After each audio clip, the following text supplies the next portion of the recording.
Conjugare, Centro Português de Apoio à Pesquisa Científica e à Cultura. Acreditamos que as ciências e as artes mudam o mundo. O conhecimento transforma, e isso nos motiva. Jornada Internacional de Iniciação Científica e Extensão Universitária, GICEU 2025, realização dias 25, 26 e 27 de novembro.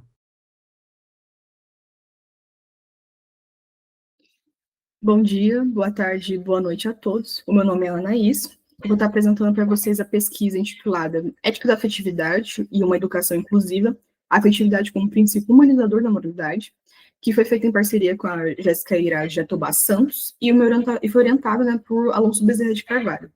Deixo aqui já meus agradecimentos à parceria com a Jéssica, à orientação maravilhosa do Alonso, e a oportunidade, óbvio, de o GICEU estar me proporcionando de apresentar minha pesquisa e trazer esses meus resultados. Também agradeço todas as contribuições do grupo e do grupo GPS e da Unesp por estar me proporcionando essa experiência.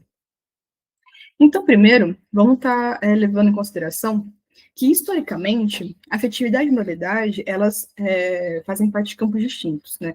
Elas produzem uma dicotomia, são parte de uma dicotomia, principalmente nas reflexões filosóficas e pedagógicas, em que a moralidade, ela é sempre associada, relacionada à racionalidade, à autonomia da vontade, enquanto que a afetividade é relacionada à irracionalidade, né, à subjetividade instável. Então, certas abordagens mais contemporâneas, principalmente de cunhos naturalistas, decolonial e crítico, têm questionado essa dicotomia, evidenciando que a afetividade, ela possui um papel fundamental na nossa experiência, na constituição da nossa experiência moral.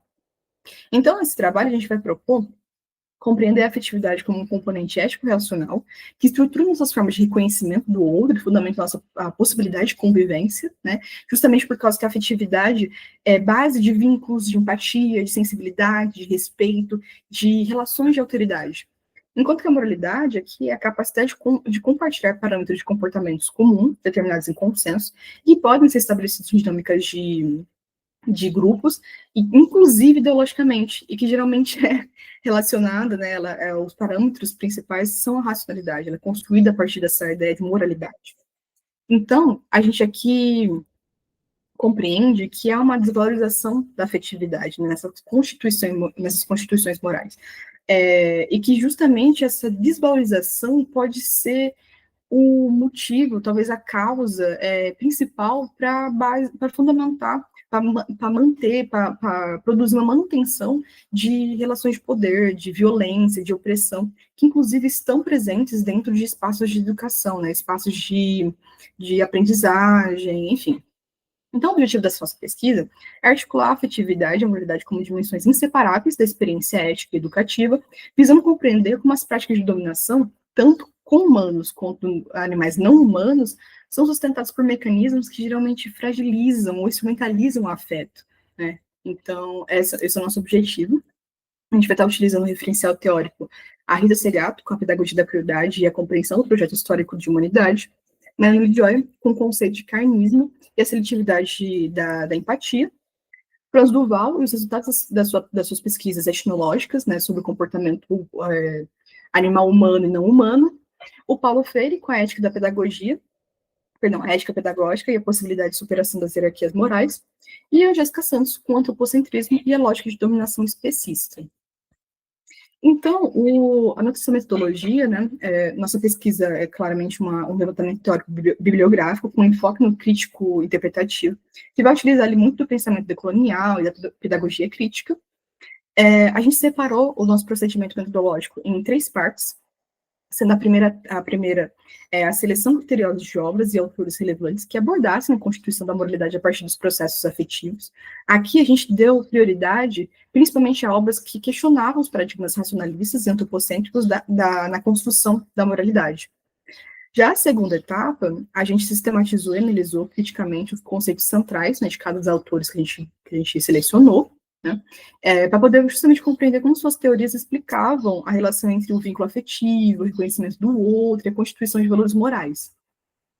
Já a última etapa, na terceira, foi o desenvolvimento, né, a construção de uma análise interpretativa, articulando os referenciais teóricos à problemática da exclusão moral de sujeitos, né, humanos e não humanos, e as práticas educativas que acabam reproduzindo essas dinâmicas de poder, de exclusão, enfim.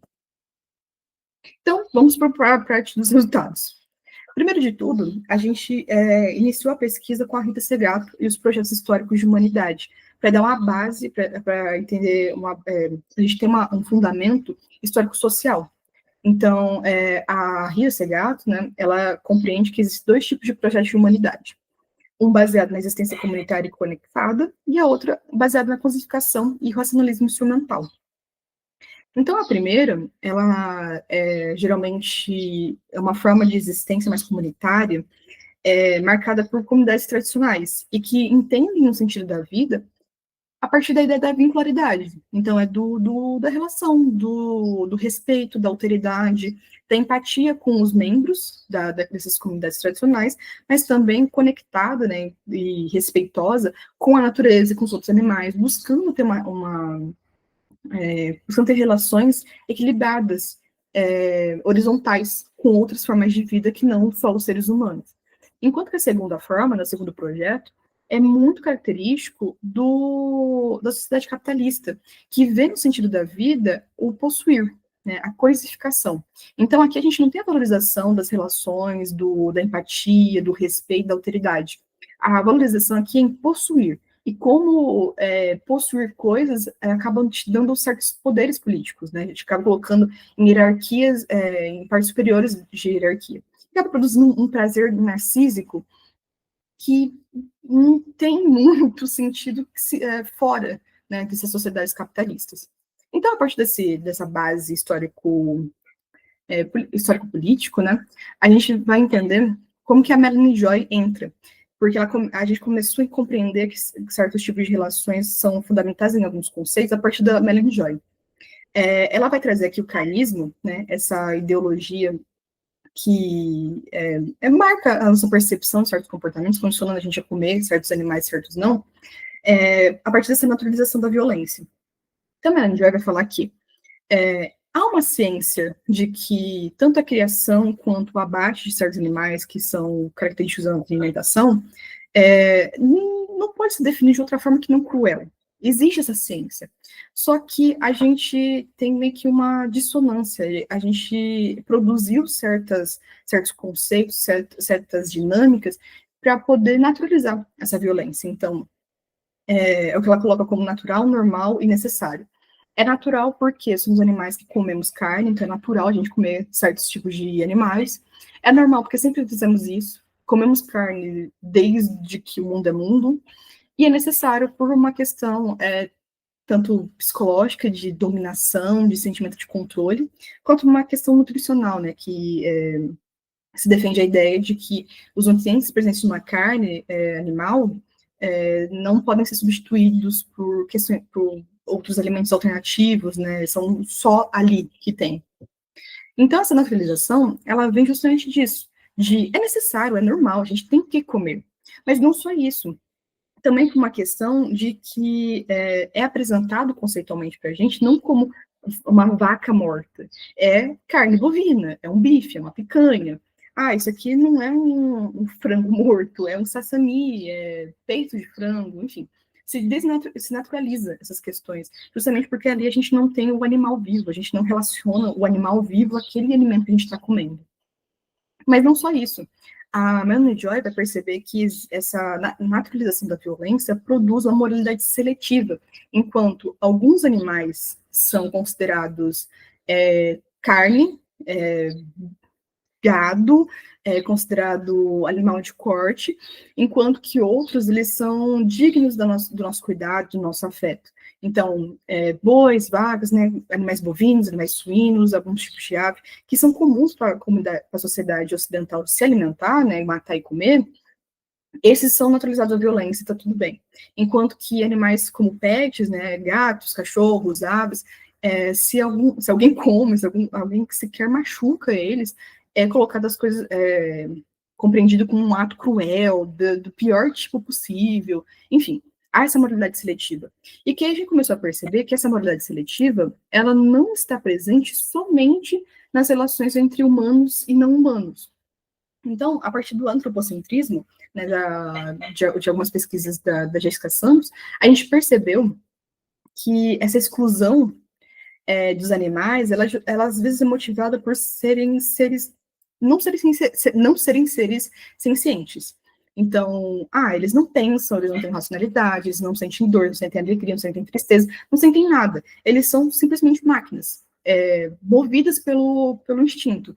Então, é bem aquela ideia dos seres máquinas, né, do cartesianismo. Então, se eles não são como a gente, se eles não pensam, se eles não têm consciência como a gente, então eles merecem ser submetidos. O que é uma concepção muito errada. E que cientificamente já comprovado isso. Pesquisas como as do Franz Duval, né, um etólogo e alguns outros primatólogos, perceberam que existe sim operação, reciprocidade, empatia entre animais não humanos. E a gente pode ver isso muito facilmente. Né? Por exemplo, seria aquela ideia da Melanie Joy, né, em que a gente acaba mudando certos conceitos, trazendo outros nomes para poder justificar, para não produzir identificação, reconhecimento. Existem relações sociais, né, relações políticas, estruturas políticas nas relações de alguns animais que são marcados pela sociabilidade. Como é o caso, né, do líder, que ele protege, ele cuida, ele organiza, os outros membros são marcados pela reprodução, por outras funções, né? E que quando eles querem mudar de líder, eles querem depor aquele líder, eles se organizam politicamente, eles organizam para depor aquele líder e botar outro ali. Então é muito difícil a gente falar que isso não é política, né? Mas a gente acaba colocando isso como simplesmente questões instintivas e que não há racionalidade nenhuma ali. E, enfim, a gente pode perceber que essa exclusão é marcada também não só entre animais, entre humanos e animais não humanos. A gente acaba também produzindo isso entre nós mesmos. Acaba que a gente também considera que certos corpos, eles não são dotados sem ciência, que eles merecem ser submetidos, né, excluídos das relações morais. Que é o caso, por exemplo, de mulheres serem consideradas mais emotivas, irracionais, ou que em alguns períodos da nossa história a gente foi marcado por considerar que certos corpos, eles mereciam toda a crueldade do mundo, porque não tinham alma, ou porque poderiam não terem almas, mas serem bons selvagens, né, serem tábuas rasas, que elas poderiam sim aprender e serem salvos por qualquer que seja o conjunto de crenças. Então, voltando agora para a escola, né, vindo de fato para o ambiente escolar, né, pelo aspecto escolar, a gente retorna a Rita Segato, que traz a ideia de pedagogia da crueldade. Então, o que a Rita Segato percebeu foi que, justamente pelos professores, os alunos, os gestores estarem inseridos nessa sociedade, acaba que há ali um processo de sensibilização. Toda essa dinâmica de opressão, de exclusão, de violência também vai para as escolas. Então, a gente tem toda uma dessensibilização das crianças, né? Essas dinâmicas, elas são perpetuadas já desde a escola. Então, seja ali porque os professores são marcados por essas feridas e acabam ensinando isso para os alunos sem ali ter um questionamento, quanto por causa de uma questão de um processo, né, curricular, em que acaba valorizando muito mais o conteúdo, né, passar conteúdo e ser um conhecimento muito racionalista, em vez de desenvolvimento de habilidades sociais, né, de desenvolvimento de subjetividade, que acaba distanciando a gente de uma alteridade, né, de poder ter habilidade de produção de relações respeitosas, empáticas, enfim, né. Enquanto que e aí, por fim, né, a gente traz o Paulo Freire, que ele entende que essa hierarquização entre humanos e animais produz essa dissonância, né? Produz, quer dizer, pelo contrário, acaba não produzindo habilidades para que a gente possa desenvolver relações respeitosas com outros animais, e acaba não produzindo uma educação humanizadora. Acaba que a gente só perpetua a violência dentro para nossas crianças na escola. Então, por fim, concluindo já essa apresentação, a gente acaba compreendendo que a mobilidade, quando ela não está associada à afetividade, ela pode ser conivente com algumas estruturas de dominação, mantendo critérios excludentes, legitimando práticas contrárias à justiça social, equidade e respeito à vida. Então, a gente tem que produzir um movimento de revalorização da afetividade como eixo moral, que acaba, enfim, podendo nos dá fundamento para poder quebrar, né, romper com paradigmas éticos educativos baseados em hierarquia, no controle e na negação, a educação aqui, a gente tem que ser comprometido com uma formação de sujeitos sensíveis, reflexivos e capazes de estabelecer relações de respeito e reciprocidade com qualquer tipo de vida, né, qualquer tipo de ser vivo. Enfim, então, aqui eu finalizo a minha apresentação, né, essas foram as minhas referências, e muito obrigado pela atenção de todos. Realização, Conjugare, Centro Português de Apoio à Pesquisa Científica e à Cultura. Apoio, Editora Cravo. Inscreva-se no canal, comente, curta e compartilhe. Obrigado por assistir.